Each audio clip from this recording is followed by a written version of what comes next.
In 2024, cultural appropriation regarding Black communities in the entertainment industry remains a pressing issue. The phenomenon typically sees non-Black artists adopting elements from Black culture, such as music, dance, and fashion, often without acknowledgement of their origins.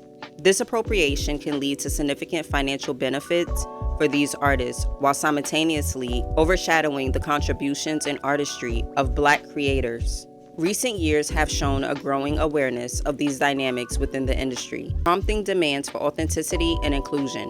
There is an increasing push to elevate Black voices into decision-making roles, ensuring that Black culture is both accurately and respectively represented. However, despite these advancements, challenges persist, particularly concerning the commodification of Black culture for commercial exploitation. Social media has emerged as a powerful platform for accountability, enabling artists and audiences alike to call out instances of cultural misappropriation. The digital accountability fosters a dialogue aimed at promoting genuine cultural appreciation while striving for spaces where Black creators can flourish without their culture being stripped of its heritage and significance. Ultimately, continuing education and open conversations are essential in cultivating a more inclusive and respectful entertainment landscape, one that honors the richness and complexities of Black culture. I want you to keep in mind any culture can be appropriated, and has. But in this particular video, we'll be discussing more of the cultural appropriation done to the Black community. But we'll get more into that later in this video.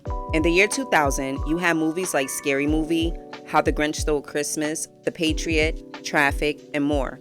But one of the movies that stood out to me during that year was the teen comedy Bring It On. Bring It On is a classic teen comedy that dives into the high-stakes world of competitive cheerleading. The plot centers around Torrance Shipman, the new captain of her high school cheer squad, the Torrance. When she stumbles upon a shocking secret that their cheer routines are stolen from the rival team, the Clovers, led by the fierce Isis, Torrance is faced with a moral dilemma that every leader dreads: to keep winning by cheating or to choose the harder path of originality and fairness. Determined to make things right, Torrance rallies her squad to craft brand new routines for the national championship. This journey isn't just about cheerleading, it's a fun, energetic exploration of leadership, teamwork, and the importance of integrity. The film is packed with vibrant cheer routines and teenage drama, making it a perfect mix of laughs and lessons. Through its ups and downs, Bring It On encourages viewers to appreciate different cultures and emphasizes how working together can lead to success, not just in sports, but in life. Ultimately, it's a feel-good flick that inspires us to embrace our creativity and the value of hard work. In this video today, we'll be talking about the characters Torrance Shipman, Missy Pantone, and the Clovers captain Isis, and whether they can be considered it girls of the 2000s. We'll also be discussing how cultural appropriation was depicted in the film and how it relates today, and the difference between cultural appropriation and cultural appreciation. Try saying that fast. Who remembers the opening scene where Torrance was announced the cheer captain? She goes down and comes back up naked. Looking back at this scene was very telling of how she was announced captain, and the naked aspect can be viewed as, figuratively speaking, being left out in the cold, naked. Being she was the one who learned all of their cheers were stolen and had to reinvent the cheers, it was as if she was set up to fail, like her dream. But without further ado, let's get into this video.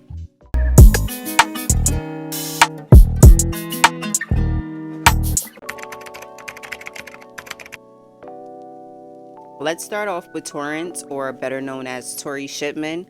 Can she be considered an it girl of the 2000s? In 2000 cult classic Bring It On, Tori Shipman, portrayed by the charming Kristen Dunst, stands as a complex figure who embodies some of the traits associated with the elusive it girl of the early 2000s. Capturing the essence of high school cheer culture, Tori possesses the unique blend of charisma, popularity, and leadership that draws her peers to her like a moth to a flame. But does that really make her an it girl? Well, it's a bit more complicated than that.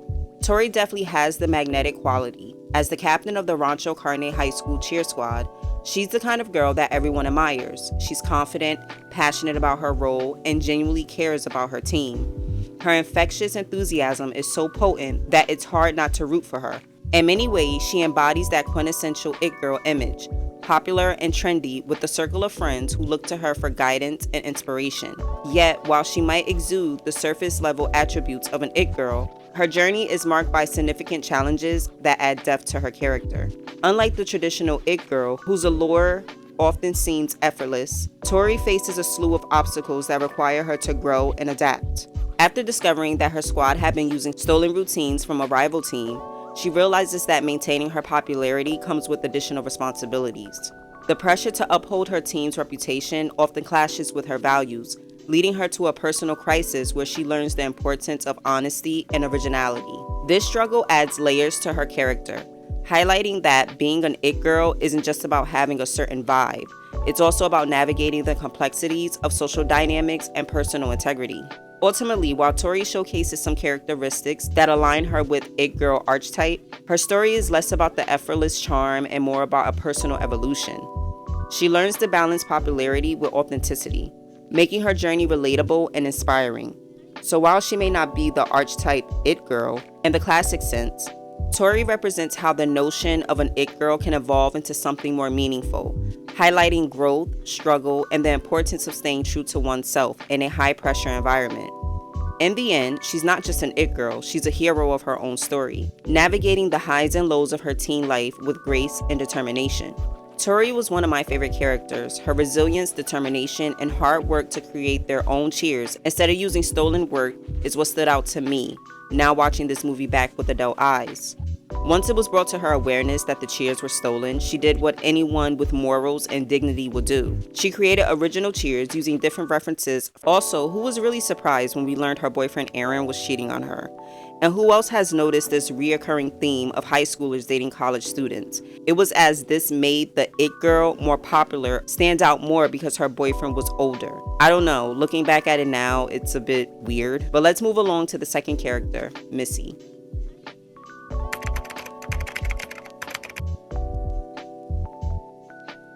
Missy was one of my favorite characters. She was authentic and stayed true to herself.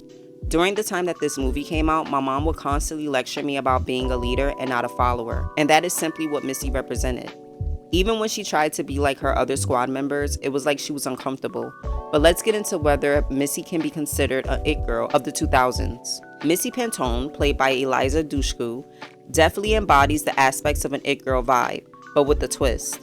Unlike the typical cheerleader archetype, Missy stands out with her rebellious spirit and tomboyish style. She's not just there to cheer, she's a skilled athlete, confident and unapologetically herself, which brings a fresh edge to the cheerleading squad. What makes Missy so memorable is her authenticity. She challenges the norms of what a cheerleader should be, which gives her a unique allure. While traditional it girls often shape trends and fit into societal molds, Missy disrupts those molds, making individuality her defining trait. She's not chasing popularity. Instead, she earns the respect of her peers through her genuine character and talent.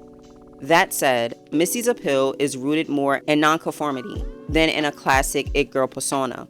She doesn't just glide through life with effortless charm, she actively embraces what makes her different. So while she has elements of an it girl, Missy Pantone is more about breaking barriers than being the quintessential trendsetter of the 2000s. Ultimately, she's a refreshing representation of confidence and uniqueness in a world often defined by conformity. Last but not least, we're going to talk about Isis, who was the captain of the Compton Clovers, played by Gabrielle Union. Gabrielle Union's character, Isis, shines as a compelling figure who embodies some qualities of an it girl.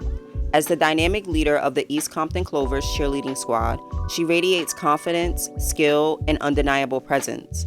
Right from the start, Isis is all about leadership and determination.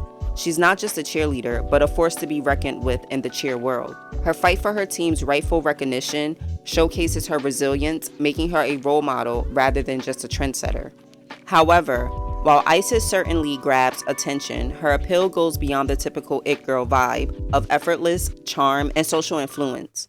She's not just about looking good or being popular. Her character focuses on grit, justice, and standing up against unfair practices. Isis commands respect through her advocacy, showing that strength and integrity can be just as impressive as charisma. In a way, she redefines what it means to be an it girl by prioritizing fairness and empowerment over traditional allure. So while Isis has the qualities of an it girl, she's ultimately a beacon of strength and justice, elevating her character beyond superficial status.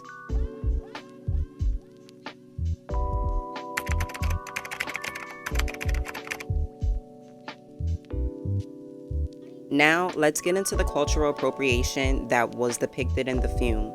Bring It On, the iconic 2000 film, provided a unique lens through which audiences could explore cultural appropriation, particularly concerning the Black community. At its core, the movie follows a white high school cheerleading team that inadvertently appropriates cheer routines created by a predominantly Black rival team. This setup launches a conversation about authenticity, ownership, and often overlooked contributions of marginalized communities in the mainstream culture. As the cheerleaders come to grips with the fact that their success is built on the creativity of the Black team, we see a larger commentary on systematic inequities and the exploitation of those who often go unrecognized. Fast forward to 2024, and the themes from Bring It On resonates just as strongly, if not more so. The conversation around cultural appropriation isn't just a relic of the film's era. It's a pressing issue in today's entertainment industry. Social media has transformed how we engage with these topics, amplifying voices that demand recognition and respect for the origins of cultural elements. Platforms like Instagram and TikTok have turned cultural awareness into a trending topic, encouraging people to explore and understand the significance of the cultures they engage with. In recent years, there's been a noticeable shift towards cultural appreciation rather than appropriation. This mindset encourages individuals and brands alike to educate themselves about the cultural significance of the elements they wish to adopt. No longer is it enough to simply borrow aspects of another culture without understanding their roots. Companies are increasingly being held accountable for their representation practices, with consumers advocating for authenticity and respect. It's a refreshing change that highlights a collective understanding of the importance of crediting original creators and recognizing the cultural histories that shape our world.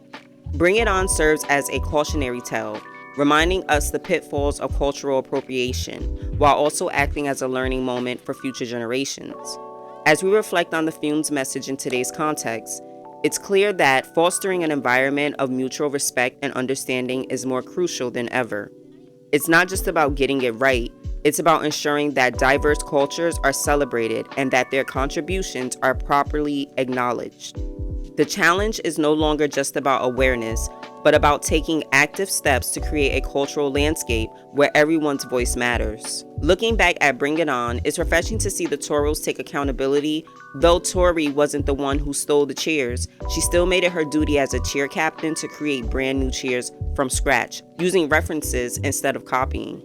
My favorite scene was when the Clovers popped up at the Toros game, and as they were cheering and shouting, the very cheers stolen from the Clovers, Isis and her girls confronted the Toros, showcasing exactly where the Toros had gotten their cheers from, and the look on the audience's faces were priceless. If this movie were released today, it would likely generate a lot of discussions around the language used and its approach to topics like identity and sexuality. Back in the early 2000s, there were many expressions that were considered acceptable, but may not align with today's more inclusive standards. Honestly, some of the terms that were tossed around didn't carry harmful intentions, but in our current climate where people are more aware and sensitive to diverse identities, the conversations around what is considered respectful and appropriate has evolved significantly. Millennials and older generations have adapted their language to be more mindful of how it impacts different communities. As society grows and learns, there's a natural shift in our understanding of inclusivity and respect. It's fascinating to see how language shapes our interactions and reflects broader societal changes. A movie that was once seen as just fun entertainment could spark important dialogues about what it means to be considerate and accepting in today's world. When this movie came out, I myself was only 9 years old and had no idea what cultural appropriation was. This was a great introduction to teaching millennials like myself why it's important to not plagiarize and act as if something is yours when it's not. But this is where I'll be ending this video. Thank you so much for watching my breakdown unveiling the It Girls of one of the cult classics, Bring It On, and diving into the cultural appropriation depicted in the film. If you want to see more content like this video, subscribe to the channel and don't forget to give this video a thumbs up. And also tell me what you think about the movie Bring It On. Was it one of your favorites? Did you notice the cultural appropriation or the plagiarizing as a kid? Or simply just tell me what you thought about the movie. Anyway, thanks again for watching, and I'll see you in my next one.